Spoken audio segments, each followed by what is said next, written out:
Hi, welcome to Sleep Solutions Lab, the podcast which helps you make sleep simple.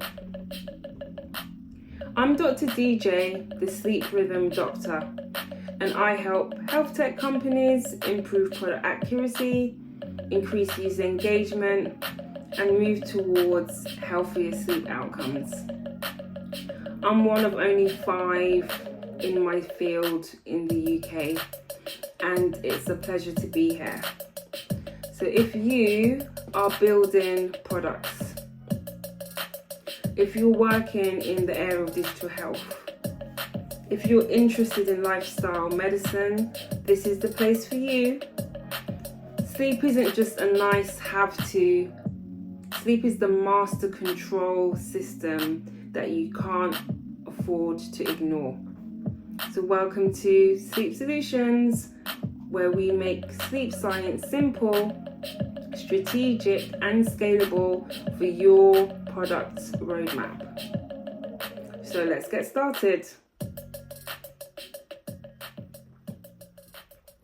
So today we're going to be talking about why is sleep the missing layer to your health tech stack. So how did I fall into sleep, and why should you not miss it? So like most doctors, I didn't really have any training about sleep in medical school. So my degree was 6 years long, and we had one slide in one lecture about breathing and sleep. So we had no lectures about dream sleep, what it was. Dream sleep is called REM, or rapid eye movement. We had no lectures on circadian rhythms, nothing, even though we spend a third of our life asleep. So it wasn't until I started to treat patients, and in my case nearly 80% of my patient cohort were coming into the room and saying sleep is an issue, that I realised something was missing. And sleep is that missing link. And it's not just the duration of sleep that's important, but the timing, the rhythm, and its recovery.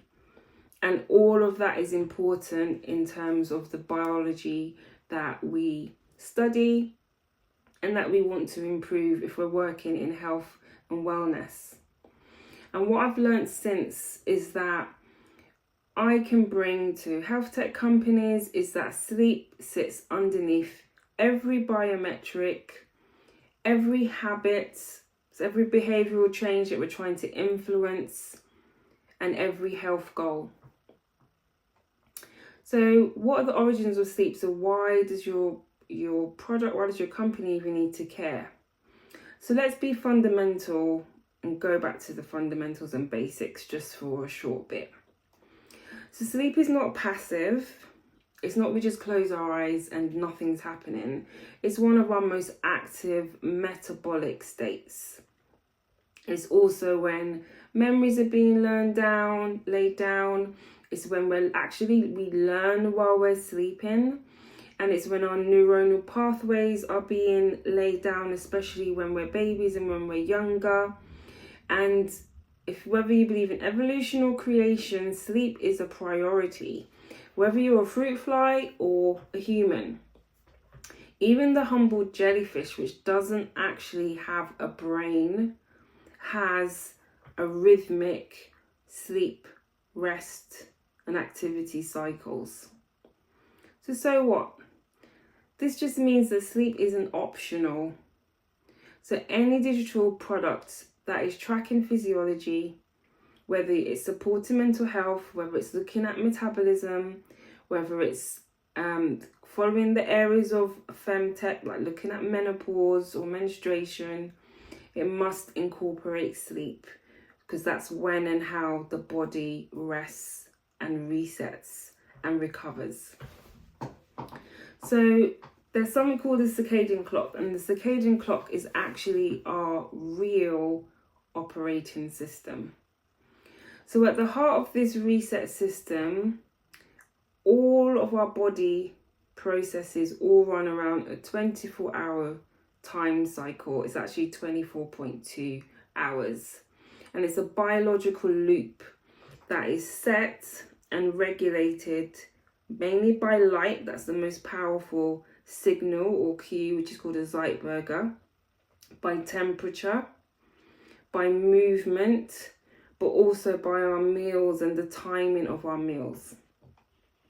So our brain's been very clever, and there's a very specialized part of our brain called the suprachiasmatic nuclei, or it's a collection of cells just here behind our eyes.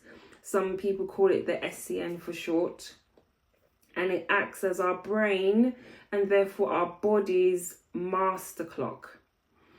And this master clock is so cool because it connects to every cell anywhere in our body. Because every organ and every tissue and every cell in our body actually has a clock in as well. So they're called peripheral clocks. So we've got like trillions of them. And those clocks speak to the central clock. And they speak through hormonal signals, neurotransmitters, and these things called clock genes. So we have central clock genes, and they have cool names like clock, PER2, BMAL1, and then those central clocks speak to our peripheral clocks in each of our cells, whether it's in our liver, our heart, our lungs, our muscles, even our fat cells have clocks in them. But what this means is that every physiological system in our body revolves around time and revolves around sleep. So if you're making a glucose sensor, the glucose sensor the output will be influenced by the time of day. If your product is a fasting app, it should account for circadian feeding windows. So the user should know at a minimum what is their chronotype. Are they like an owl and they perform better at nighttime? Are they a lark? So they are more alert and they're better first thing in the morning, or are they in between? There should be an understanding of what the normal, optimal meal windows are for that person, depending on their chronotype, and then the stressor that the person wants to, in a planned way, put on their body's metabolism, which is the intermittent fasting. How should that happen? Should it be the 5-2, which is you eat normally for 5 days, and then on day 6 and 7 you fast? Or should it be the 16-8, which is the ratio of fasting for 16 hours every day, but then eating only restricted within an 8-hour window? So for the users to be able to make those decisions, they need to know information first about their sleep. And if you don't, then things may not go well. And then the third example is heart rate variability. Lots of wearables now are measuring heart rate. It could be a ring, it could be a watch, and there's different ways of displaying heart rates. Heart rate variability, or HRV, is something which is being very talked about a lot in terms of rest and recovery and performance. And we want our HRV to be higher at nighttime and for it to be lower in the day. But this is only meaningful if it's aligned with that person's sleep-wake rhythms. So our clock genes, which are these signalers to try and keep the conductor, which is the SCN, maintaining all the physiological rhythms in all of our body systems, which are the peripheral clocks. They regulate everything from cortisol release. So cortisol is called a stress hormone, but it's actually our survival hormone. Without cortisol, we will die. And these clock genes will also regulate things like core body temperature, which is like our sleep gate. So just before you fall asleep, there's always a rapid drop in our core body temperature. It stays low during sleep and then goes up just before wake. And that is the final signal to the body, it's time to go to sleep. So if you're building a product which is about heart rate, glucose, whether it's about hormonal changes which might be related to fertility, or other femtech work, if it's gut health, sleep and circadian timing are your unspoken dependencies. So what does this look like in the real world? So for example, shift workers, we know that they have a disrupted circadian alignment or a misalignment. Their timing is off because their body wants to be asleep at night, but then they may be having to do night shifts, which means that they're awake. So they have what we call an inverse rhythm, which is basically essentially forced against the body's natural tendencies. And it has been shown very clearly that shift workers have high rates of obesity, high rates of type 2 diabetes. They may be at more at risk for certain types of cancers. And they may have mood problems, infertility. And this is even when you control for diet and exercise. In certain groups within our population, people in certain life periods may be having extreme sleep restriction. So that could be the parent of a newborn baby or of a child or young person with disability. That could be someone who's caring for an elderly relative who maybe, for example, has dementia. Or it could be someone who's active in the workforce but they're commuting long distances, so they're having to get up early, travel, stay up late. Just one night of sleep restriction can affect and reduce insulin sensitivity. And then lastly, if your product is about behavior change and there's an intervention that you're trying to for around wellness or health, poor sleep timing and duration may well lower adherence and engagement. Users tend not to stick to interventions if they're tired, or if the intervention itself is mistimed. So this is where many wellness and health apps and devices fall short, because they're building for biology but without the clock that governs it. So just to kind of wind down, some fun facts about sleep in the wild. Did you know that elephants only sleep, guess, 2 hours a night? Did you know that dolphins, when they fall asleep, they continue to swim because they only sleep on one side of one hemisphere is asleep and one's awake, and then they switch them over so that they can keep swimming? That's pretty cool. And then lastly, migratory birds, especially the ones that are traveling in like the triangle, the ones in the middle, they can fall asleep mid-flight having micro sleeps. That is pretty cool. So even in the wild, in survival mode, evolution or creation has protected sleep. That is how foundational it is.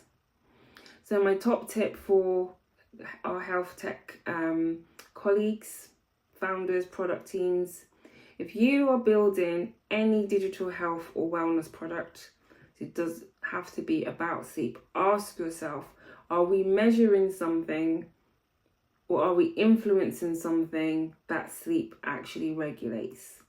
And if the answer is yes, and you're not incorporating circadian timing, chronotype, variability, recovery into your product, you've lost the signal, you may have alienated users, or worse still, you're skewing your results. So you can start with 3 quick wins. Number 1, sync your user insights by the time of day and maybe what the chronotype is of your users. The second thing you can do is think about integrating sleep data from wearables, from some of the hardware. So it could be a ring, it could be a watch, or some validated APIs. And then number 3, maybe include some nudges for light exposure early in the morning before 10 a.m, even just for 10 minutes, or wind down in the evening, because it's not just step counts that count. So my final thoughts. why sleep is strategic and not optional. Sleep isn't just a module to add, it's the lens through which everything gets clearer. So if your product can help users align with their internal clocks, you're not just going to improve sleep, you're going to improve metabolism, possibly, if that's your focus, emotional regulation, if mental health is your focus, adherence and performance, if that's related to your product, cognition. There's so many outcomes that could get better. So at Sleep Solutions Lab, I help health tech teams move from reactive tracking to proactive rhythm design in your product design. Because the future of medicine isn't just digital, it's circadian. So thanks so much for tuning in today. If you're a founder, if you're an investor, if you're a product leader, building in health tech or the wellness space, and sleep hasn't been on your radar, it's time to change that. So connect with me on LinkedIn, Dr. Desalin Joseph, or drop into the sleephealthtechconsultancy.com and let's make sleep your competitive edge. So subscribe to future episodes. We'll dive more into metabolic health, into hormones, into circadian rhythm, and see how we can introduce sleep into your health or your wellness stack. So thanks for joining us for episode 1. Why is sleep the missing link, the missing layer to your health tech stack? Enjoy your day and we'll see you next time.